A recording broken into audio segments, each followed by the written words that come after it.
Hello, friends, and welcome to Rise Up in Real Estate, where we are on a quest. We are looking for the extra in the ordinary. And I'm Tad Fulford, and I will be your host on this journey where we will take an honest look at what makes ordinary people extraordinary. Exactly how can we be extra in our personal and our professional lives? In this season of the Rise Up in Real Estate adventure, there will be a monthly rhythm, meaning each month we will have 4 unique episodes. In one episode, we'll tackle a pressing current real estate industry thought. In another, we will chat with a local difference maker in the real estate space. For our 3rd episode, we will host a respected national thought leader. And finally, we will have a 4th bonus and surprise episode. And in each episode, we will be digging into not only what those people think, but who those people are. Along the way, it's my hope that you'll laugh some, you'll be challenged some, you will get inspired some, and if we are lucky, maybe even figure out a way or two you can rise up in your own life and be the best human that you can be. So the challenge is, let's all rise up.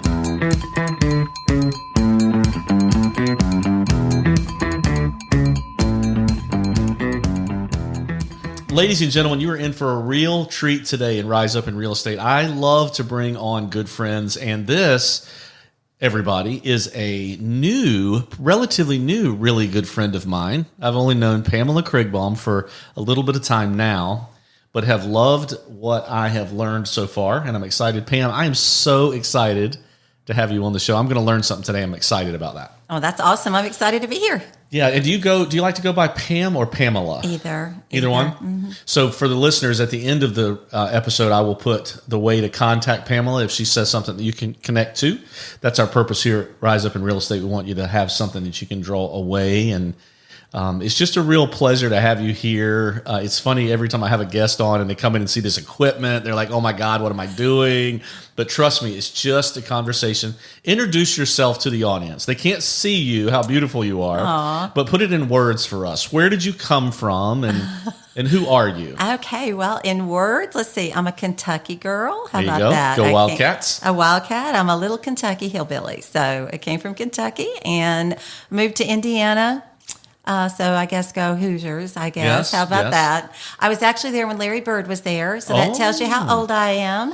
I saw Larry Bird several times play. Yeah, and met him, so that was kind of cool. Did they have the candy striped pants back then? Yes, they did. Yeah. Actually, they did. Yeah, I was trying to think. Interesting. I love that. It was fun playing back, because he went to ISU and I was there for all that. So that was cool. I actually saw Elvis play there too. So no just way. For the record, that that was wow. I know that wasn't what you asked, but I'm still just doing saying. Concerts, I hear. Yeah, I hear so too. Let's see. Where was that? Lived in Indiana for like 27 years. Okay. And then second marriage and moved to Georgia. So then I was a Georgia peach, which kind of worked well with my Kentuckiness, so that worked really well. And lived there for probably, 13 years, something like that. Yep. And ended up in South Carolina. Here I am. Where in Georgia were you? Macon. Macon, okay. Yeah, Macon, Georgia. Mm-hmm. Very nice. So I didn't know that about you. So you started out, Mandy, my wife, has family in Kentucky. Really? Uh-huh. We still have family in, I think they call it Louisville. Yes, they do. And they always talk about, every basketball season is just such a headache because everybody's so, like if they are ever here in a Kentucky basketball game, and I'm a Duke fan, so it's like, I almost didn't get welcomed into the family, right? Probably not, no. Kentucky's, and that terrible flooding in Kentucky. Do you have family there now? I don't still, have any no? more family there, no, but I did. I had people send me that from past friends. It was so sad. Yeah, I don't know how that kind of thing happens, but man, it just really was quite I guess it rained so hard it couldn't go anywhere. I think it was like a flash thing, kind of like St. Louis, because my sister was born in St. Louis, and it was the same thing. I was sending her pictures, and I couldn't believe it. Yeah, it was crazy. It was crazy. And you say your last name, Krigbaum. Krigbaum. Krigbaum, like Craig with a bomb. Okay. Yeah. I probably said that wrong every time I've ever said it, except for right now. It's okay. And you have brothers and sisters? I have one sister. Yes, okay. And she is 4 years older, although I was always the older sister, if you know what I mean by that. Yeah. Sweet as could be, and she's still in Georgia. She actually followed me down there a couple of years after I was there, and she lives in Warner Robins. So shout out to the Warner Robins and the Air Force Base there. So anybody there. That's pretty cool. And for the listeners, those of you that know me know we're in the coastal region of South Carolina, like really from, we service Wilmington kind of down to Charleston now. So If you're, we have international listeners, believe it or not. I have a listener Awesome. in Germany, so I wanted to let that person know that we were on the coast. I think that's my name. I think it's from Germany. Yeah, That's what my husband said. Yeah. Mm-hmm. I should probably say it right then if I've got German listeners, for crying out loud. So how long have you been this is a real estate podcast, so how long have you been in real estate? And what was your career prior, if you had one? I'm a gypsy. Let me just put that way. Okay, awesome. Because, I love things, so I'm a gypsy. Yes. But I actually started real estate, I hate to say it, in 89. Okay. I know. Gosh. When you were 11. Good job. Yeah, let's go there. Yeah, yeah. I'm glad y'all can't see me. Okay, that's all I'm going to say. In 89, and I started in Indiana, obviously, in Terre Haute. And then I kind of went from flipping, after I worked doing that, doing real estate, selling, then kind of got into flipping some of the houses while I was there, which was kind of cool. And then while I was doing that, believe it or not, I was also modeling and teaching modeling on the side. Wow. Because I was in the pageant world earlier. And so that was kind of, something on the fun side to do. So anyway, moved to Georgia, got out of the real estate, which I kind of regret. But anyway, got out of real estate because it's a new state. And so I continued kind of with the modeling and kind of self-improvement classes for people. I ended up being a drill coach, believe it or not, for 24 16 to 18-year-old girls for 4 years in band at a high school. Yes, I needed my head examined. Wow. So anyway, so that kind of got away from, I guess, real estate. I don't know what you call that I was into. But when I came back to South Carolina, that's the first thing I wanted to do was get back into real estate eventually, because I love it, absolutely love it. Because every day's an adventure, and that's why I kind of looked around for other things to do on my life, because I'm not one of these sit still, don't move, don't change things. Right. It's I always like new adventures. So yeah. Interesting. So I did not know some of those things. I'm sure you didn't. Gypsy, I can see. Yeah. Those of you that know Pam, her personality fills the room. So it's making sense to me that modeling, I can see. I love that. And what can you elaborate on that a little bit? Like, what was it? I guess if it's private, it's private. But what kind of modeling did you do? No, I did modeling, normal modeling, like runway modeling. But I'm short. Okay. Yes, I understand. I didn't go to New York. No, but what happened was, because I was modeling, I was doing photo shoots. I went to Nashville, Tennessee, and actually did some photo shoots and all for shorter people like me, because I'm not 5'11". Okay. In a magazine, you look tall though. Yeah, I'd look tall in a magazine. So you're commercial. They call it commercial modeling. Okay. So you can do that because you're shorter. But then it actually led into me working with, and I don't even think they're around anymore. It started with Barbizon, if you believe that. It was called Barbizon Modeling Agency. Okay. And then I went to John Powers. That was a big thing up there. Yeah. And so I started working for them, and actually kind of opened my own agency on the side. And I actually had the Model of the Year one year for my teen girl and my female and my male. And they went to Milan and Miami, and that was really exciting. Wow. So that was kind of one of my side gigs. Yeah. Because that is amazing. And you know what? It was simply because I love helping people. Like it was almost like somebody would come in and you could tell they wanted to, but they didn't have the confidence, and they kind of needed someone just to give them a little push and shove and help them. So, I would teach them how to walk and talk and dress and get them all fixed up and kind of kick them outside the door, I guess, and open their world. And it was a blast. It was like having a bunch of kids, since I couldn't have a bunch of kids. So, that is, that's amazing. I can see our guests right now, our listeners are Googling you like crazy. I should spell your name. I'm not going to spell your name. That's who I was not at that time, a different name. I'm not going to spell your name because I don't want them to pay attention to Google more than us for the next few minutes. But that is really a neat story. And this is a little bit off the script of the questions I gave you, but so even back then you were a helper. I've always been a helper. Yeah. Yeah, always. I mean, that's just, even from day one in church, everyone says, oh, you're just a helper. I mean, I would take the little kids, and I was a little kid, and I'd be helping them around. That was just who I've always been. I've always wanted to give and help. So, yeah. And you're still that person. I still see it, even though I've only known you a short time. 100%. You're a leader by example. We took Pamela we went to our international convention, and I couldn't believe she even went, only been with us for a little while. Me neither. But before you knew it, she's speaking in front of the whole audience of 7,000 people, and she's wearing her red, white, and blue and representing us very well. So proud of you for that. Do you enjoy this podcast and you're wondering how you can start your own? Well, you're in luck. We help entrepreneurs launch their podcast in 4 weeks. My name is Haley Murch, and my team and I manage this podcast. I'm a podcast expert who specializes in helping entrepreneurs launch their podcasts. Podcasts are a great way to expand your audience, provide a free resource for your audience, and to grow and monetize your business. We have openings this fall to help entrepreneurs start their podcasts. We would love to help you achieve this goal before the end of the year. Don't keep waiting. The podcast world needs your voice. We also offer support after the launch process to help maintain your podcast, and we do provide other services to current podcasters. If any of this sounds like something you want to do and need support with your podcast journey, please contact me at hello@haleymerch.com, HAILIMURCH.com, or see the links in the show notes to book a call. We cannot wait to help you start your podcast. And you have children? I do. I have two. Okay. I have a 37-year-old and a 21, soon to be 22 in October. Yes. So both boys. And so. What's the older one do? He actually is a postman. Okay. Yeah. Where does he live? Actually down south in Georgetown area. Nice. Yeah, I didn't know that. And then you have a son that's at Furman University. Right? Yeah. Go Furman. Yeah. The Purple Paladins, as they call it. Yes, he is. And he's a musician. He is a jazz musician. So anyone want him to play saxophone and guitar, he's out there. And he's also double majoring in science. And I always say it wrong. Let's see. Environmental biologist is what it's going to be. And he went on some crazy trip, like tagging wolves or something. What did he do? He did last semester for the whole semester in the fall of 2021. Mm-hmm. He was in New Mexico and in the mountains and off the grid. We're talking off the grid, like no electricity, no floor, no water for like 16 days. So they went back off the mountain and they were going to tag mountain lions, but they ended up working research with wolves, which was really cool. So I have pictures of that he sent us, and they got bears. And so, he has his hands on bears, and I'm thinking, rattlesnakes, which we don't want to talk about, spiders, but everything you can think of.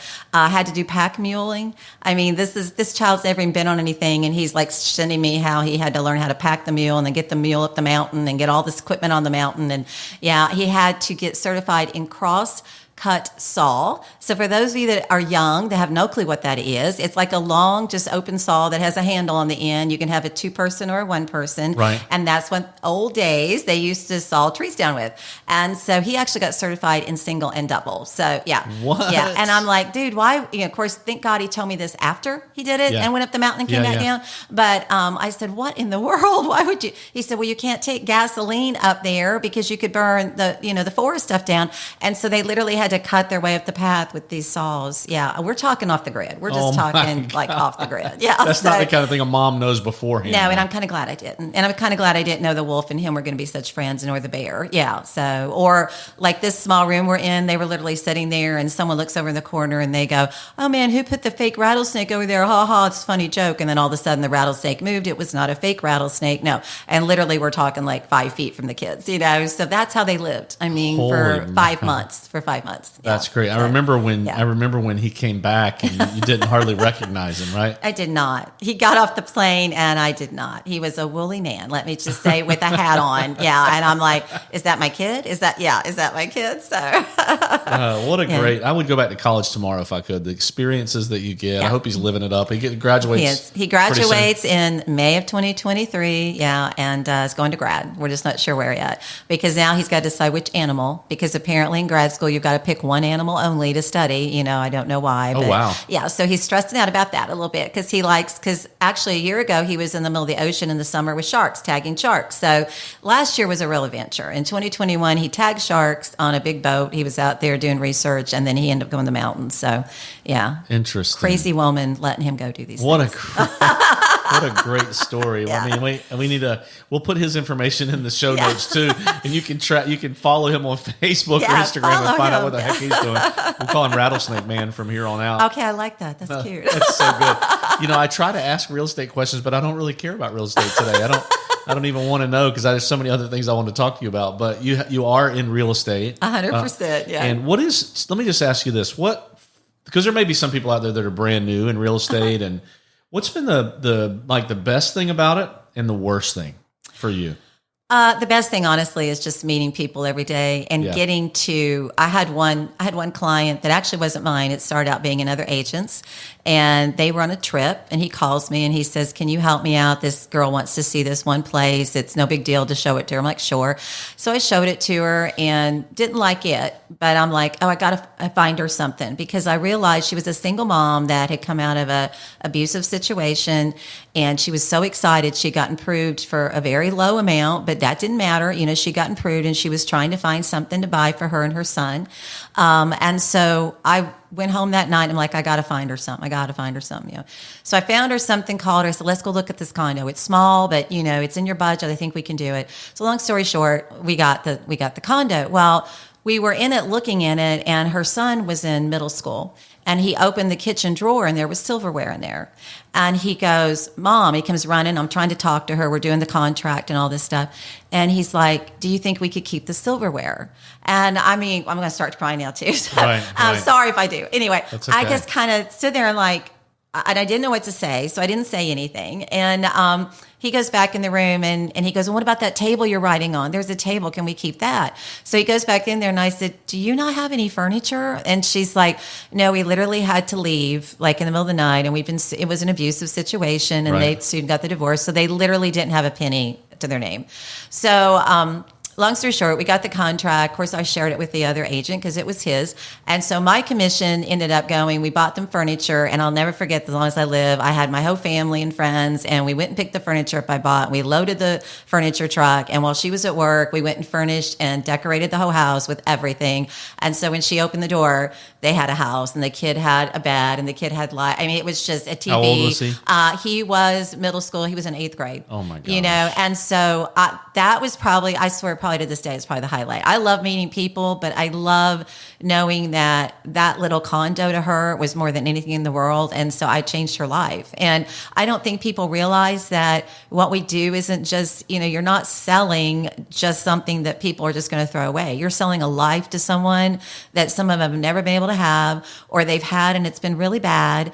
And they're ready for a new life and a new adventure, and they deserve it. Everyone deserves it, so that one really got to me, and it still gets to me, as you can see. So sorry about that, but sweet as could be, and that was fabulous to me. And what was the other question? Worst thing in real estate? No, we don't. Have okay, I don't think I have one. I want to elaborate because I think what you're talking about now is it ties into what my next question was going to be, because those of you that know you and the listeners, I want you to pay close attention. That you haven't had an easy journey the last 2 years, right? And it's been tough. And I want you to share what you're comfortable sharing, of course, but stories like what you just shared is what helps you get out of bed in the morning, right? 100%. I mean, because there have been times that you didn't want to get out of bed. No, just about every day. So tell us a little bit about that journey, Pam, and where you've come to now in that journey. Well, the journey was, and before that journey, I can just tell you that journey was 12/4/19. That's my date. I should tattoo it somewhere, I guess. Although I'm afraid of needles, which is hilarious, isn't that? Once you hear the story. I was diagnosed with stage 4 breast cancer, and they said I had 25-30% chance to live 6 months, and we had to move fast because it was moving. So that day it was like, wow, really? This December 4th, 2019. Yes, surreal. Yeah. It was surreal to me. And how I got there, I'm a girl that is never sick. I don't take medicine. I honestly really don't kind of believe in it. That's a bad way of saying it. But I just, I think you can heal yourself with certain, things. You don't always have to use chemicals and things like that. Yeah. So I've always been very healthy, and I always knew I would get cancer because all my family did, but no one had breast cancer ever in a million years. And you're always told, look for it, little bump or whatever, blah, blah, blah. And so that whole year, I wasn't really feeling good. And then kind of in the summer, I fell a couple times, and I fell really good in August, and I fell out my door actually. And I hit myself, and I hit my left side. And so I'm hurting, and I go to the doctor, obviously. And kind of the back of my mind, there was something wrong with me because it wasn't looking the same anymore, just to kind of be blunt. And I was like, but, I can't have breast cancer. That's not even possible because this isn't what it's supposed to be like. I guess that's what I'm trying to tell the viewers or whoever's listening out there. It's not always what it's supposed to be like. It's not a textbook is what I'm trying to say. Okay. So immediately I go to, my blood count will be off if I have cancer. And so I had to go have my leg checked out because I'd fallen at my door. And the first thing he wanted to do was, of course, do labs, because he thought maybe something was wrong with my head, something was going on. So I didn't want to do labs because I'm like, oh my gosh, what if they come back and the counts are off and something's wrong with me, So anyway, long story short, he did it and my counts were perfect. Wow. My counts were perfect. And let me just say to the audience, stage 4, I shouldn't be sitting here. My counts were never off. The whole time I had my cancer was never off. So I understand now that there's certain kind of breast cancer that doesn't always show up in the white cells, the red cells, any cells. So don't ever use that for an example either. But anyway, it's kind of a funny story and you probably don't want me to keep going on. I want you to tell us. So anyway, I realized in October something seriously was wrong because I looked like Dolly Parton, just to be honest. That's all there was to it. Okay. And so that's when I went to the doctor. And on Thanksgiving, the day before Thanksgiving, the one doctor sent me to a scan, to do the ultrasound thing. And I'm sitting there. I'll never forget. I'm sitting there. She's scanning me. And I'm like, okay, I don't want to look. So if I look, then I'm going to think something's wrong. You know how your brain works. Yep. And so I looked at the wall and she's starting. I literally was on that table 2 minutes. And the words came out of this lady's mouth that should never came out. She goes, oh my God, how long have you had this big black mass in your breast? Like that. And I literally, of course, then my eyes go to her and that's all you could see was like this big, this huge mass, this huge thing. And of course, then the tears and all I wanted to do was get off the table, but I couldn't, Yeah. So anyway, that was not the best way to find out. But honestly, I just got to say it was fast growing. Maybe it could have been caught. Maybe it couldn't have been because it was growing 85%. That's how fast they said the rate was. Wow. And so as soon as they found it, as soon as we got a plan, I didn't even get the chance to kind of look at alternative things because there's alternative things out there. I had to go straight for that horrible red devil chemo situation that I really said I would never do.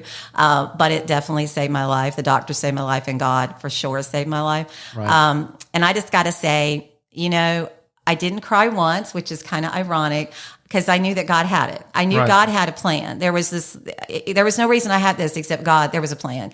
And it was kind of amazing because after I got it, like at the house, I would keep finding stuff. I was going through this trunk because I was looking for blankets and I found a breast cancer blanket. Now, no one in my family had ever had breast cancer. And I'm sitting there going, and I remembered like 7 years earlier, I brought this blanket for no reason, but I bought it. Wow. I bought a mug 2 years after that. My husband got me this toolbox that was a limited edition breast cancer. And I'm like, so I think God was like preparing me and I did not know it. So sometimes I'm trying to say, listen to the signs because they're there and you don't even know it. But anyway, what I was going to say about crying, I just knew he had it. So it really didn't. I'm like, okay, we got this, whatever his plan is. I figure he gives it to me because I got a big mouth and I'll talk to it and hopefully I can help somebody. Yeah. So that was kind of the gist. And the only time I got upset at all was I remember Thanksgiving morning. I had not been told yet the seriousness. I mean, I knew it was serious because I saw the picture, but I didn't know how serious. And everyone was coming to my house for Thanksgiving, which was normal. I was cooked, except my parents who were divorced. Okay. Everyone was coming to my house for Thanksgiving that morning. My nephew, who I hadn't seen forever. And I looked up at 6 o'clock in the morning, putting that big old turkey in the oven. I looked up at God. I'm like, oh, this is going to be bad, isn't it? I'm like, okay, you got me. Let's go on and let's keep moving, Yeah. And I think that's the key. I just kept moving and didn't quit work. I just kept on moving. And, I never once felt sorry for myself because, there's no reason to feel sorry. Like I said, God's got the plan, and it's a cool plan. I have a feeling because I'm still here. So I'm kind of excited to see what's left.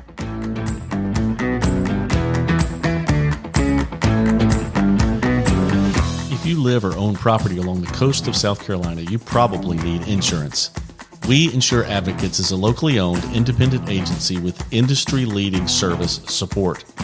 Our team of customer-centric agents can explain your coverage options and help you craft an insurance program that fits your needs and budget. Data-driven for better value, people-led for better service. That's the difference of we. For all of your property insurance needs, please find us at weinsureadvocates.com or call us at 843-491-6990. So you're coming up on 3 years. Yes. In this December. Yep. I had my first mastectomy on June 29th of 2020. Okay. And because my doctor would not do them at the same time, which I understand why now, and some lymph taken out that time too. And then I just had surgery after that. And then my humongous surgery was that year at Christmas. I was in the hospital for like 14 days. But yeah, so when I went this last June, he actually looked at me and he said, I can the first time say you're like cancer free. I can honestly say that. And I'm like, that's pretty cool. So yeah, so 2 years this year in June was like when he announced just a month ago, a month and a half ago. Yeah, that was exciting. Wow, thank you for sharing that. I'm sure that you're connecting with some of our listeners. I hope so. And I know you're an open book, and you are huge. The reason you think like I do. The reason we go through things is so we can help other humans. And if there's somebody out there that needs a friend, Pamela would be a good one. I'll put her contact information in the show notes. You're a special person. Thank you for sharing that story with us. No worries. Now, how do you feel about that now? Do you think about it? Is it mentally, is it hard? Or you always that positive person like I see you every day?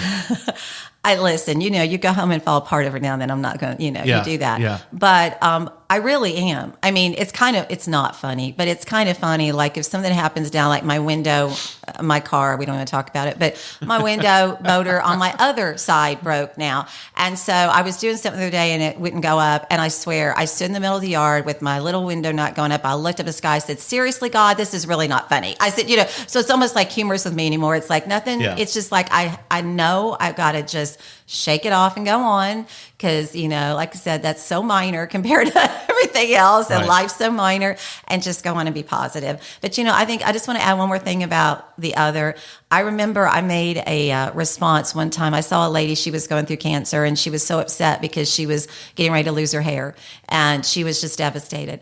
And, guys, I just got to say, listen, if anyone saw my Facebook post for last month, I put it out there. I was bald for almost a year and I didn't care. I go to work bald. I do whatever. I put a pretty scarf on. I put my 20 wigs on. I got, have a different personality. It's kind of fun, like Sybil a little bit, So I always told him, I said, honey, you never know who you're going to get today, if it's a redhead or brunette or blonde, So don't be so worried about what you look like, because people don't see the outside when your inside's gorgeous. When you're smiling and you're happy, it doesn't matter. They see you and you're beautiful. And I don't think that people should put such an emphasis on, oh my gosh, you're bald, so you must be sick or something must be wrong. And that isn't it at all. There's still strong people that are strong and ready to help and ready to be in life. And we're not under the ground. That's for dang sure. So I just wish people would kind of remember that, because sometimes it's very hard to remember that. It's very hard. Still put that makeup on, get dressed and go out there. That is so interesting. I'm just thinking if we could do 5 episodes on this, but how full circle it is that a woman who was a model and teaching people to model, like what you just said, is so profound. I'm going to do a video on this. I know that the inward beauty actually is there regardless, right? And I wonder how much of modeling success, people that take it to the final level, how much of it is inward beauty versus outward? I don't know. It is an interesting concept, but I just got to say, listen, it's so important to me to walk in a room and say hi to somebody and make them smile, you know? Right. And I just think that's what we're here about. If we can just make one person happy every day or make someone smile, because we don't know what kind of morning they had. We don't know what's going home like that little child and the mom. I had no idea what was going on. Amazing. So if you can just walk in and be positive, I promise you, your life isn't as bad as someone else's. When I was torn up, and I mean like torn up, that's all I'm going to say, bandages everywhere, tubes coming out of me, everything else. There was a lady that had a horrible accident in the South End down in Georgetown. I don't know if it's the Nolans. I don't know if y'all remember them or not. She is still battling. They lost their little child in the accident. The dad was on the phone when it happened. And I remember every time I'd start to get a little down because I'm like, oh my gosh, this hurts or this or that, I would think of her. I'd pray about her. I'd pull her post up and I think, girlfriend, you are fine. This woman has lost her child. This woman probably will never be able to walk right again. There are so many other people that are worse than you. Don't focus on the bad. Focus on the good of your life, because we don't know how long we're going to be here. So, I don't want to be Mr. Depressed all the time when I'm missing that sunshine every day. I guess that's what I want to say. Smile and hug somebody and just love on everybody. That's what we're supposed to do, I think. I'm pretty sure. So we're here, I love that. The interesting thing is a lot of people say that and have not been where you've been. And so you've been there, and for you to say it means a lot. I mean, it really does resonate. And I love that story about that young man who, when you said dishes and when you said silverware in the drawer, I was like, oh, I know where this is headed. Yeah, it was so sad. If we could all keep that perspective that we're helpers. The rest of the story is Pam went with us to this convention, walked about 19 miles, decked out every day. Most people wouldn't even know where you've been. That's the cool thing. Most people don't, unless you offered it up. Most people wouldn't know your story, and we're proud to be alongside of you for this part of your journey. Tell us as we close up today, because I told you wouldn't believe when it had been 30 minutes. 30 minutes. It's tell me one thing that you could encourage as if you haven't already, encourage our visitors. We like to say, what is it that we do to rise up every day? Like, what is something in your life that you really do on a daily basis or on a regular basis that helps you rise above all of that stuff? Honestly, I think it's just that I really do try to think about other people. I mean, I kind of feel like, and I don't want to be negative, but I kind of feel like our country's kind of, I don't know, it's more of a me lifestyle right now. And it's not a, are you okay? Can I do something for you lifestyle? And I think honestly, I miss those days years ago when, we didn't have air conditioning and we, walked to school and we didn't have TV because we had to communicate and help each other. Like people are on the side of the road and their cars broke down. How many people stop nowadays? I guarantee you, hardly none, because they're afraid to stop. That's crazy. You need to help everyone you can help. You need to stop and help. And if I can do that every day, I think just think about others for a change. If we could just get back to that a little bit, I think you'd see such a huge difference in this world. Quit thinking it's not really a me. It's really not. God's the only one that's in charge, not us. So it's me is not the right words coming out of people's mouths. So I wish we'd start doing that. Help people out a little bit, I guess. Just kind of think of, you know what? Maybe they need a hug today. Maybe they need a special little gift today. Maybe they need a card. Maybe they need a text. How long does it take to text someone good morning or hello or I love you or, don't wait till it's too late. That's all I'm trying to say. And people you don't know, that's more important to do. How many people I've made smile because I went up and go, well, how are you doing today? And they just all of a sudden their eyes just light up like, oh my gosh, she said something to me. She talked to me. It was like almost something strange that I'd said hi to them. But then all of a sudden they start talking and they're like, they put their wall down, and it's just fabulous to hear about everyone in their life. And they thank me. I had one, I know we got to go, but I had one lady in Walmart, I'll never forget. And I would just go and buy her, just literally go and buy her. And she's looking at these clothes on this and she goes, can I ask you a question? I'm like, sure. She wanted to know how these crazy psychedelic pants would look on her, and then she's telling me how she lost her husband, all that. We literally had a 15-minute conversation out of the blue, have no clue who this lady was to this day. And when I left, you know what she said to me? She goes, thank you so much for stopping and listening to me. She said, I just really needed to talk to someone. And no, I've never had anyone stop and listen to me. And that meant the world to me today. You made my day. So that's what I think everyone should remember and try to do. Try to make someone's day. You'll feel better about it. Yeah, that's awesome. I think we should challenge our listeners today. I don't know why I'm compelled to do this because I'm not sure we've ever done this. But here's your action point for the day.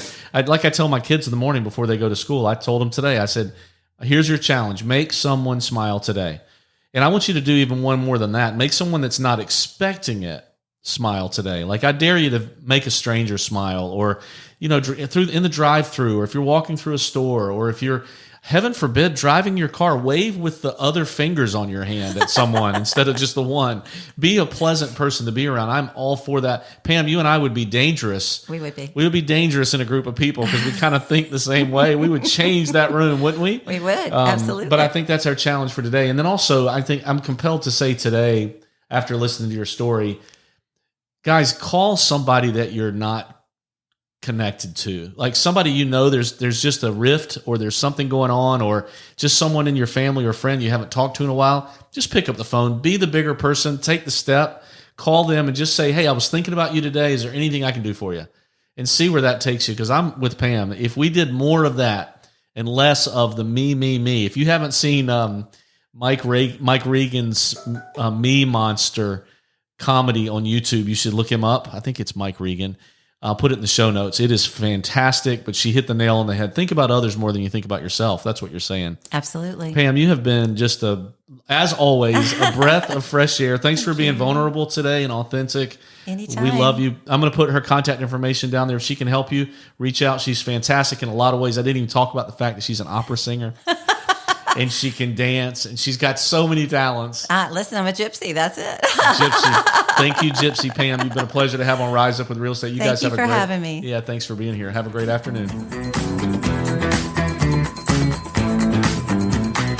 Well, hey, that's a wrap, folks. Thank you so much for listening to Rise Up in Real Estate. If you liked hanging out with us today, please find us on Facebook, Instagram, and YouTube at Rise Up in Real Estate. Also, follow us right now on your favorite podcast host to hear more episodes. We really appreciate you spending some of your time with us. And until next time, let's do each other a favor and all help each other rise up.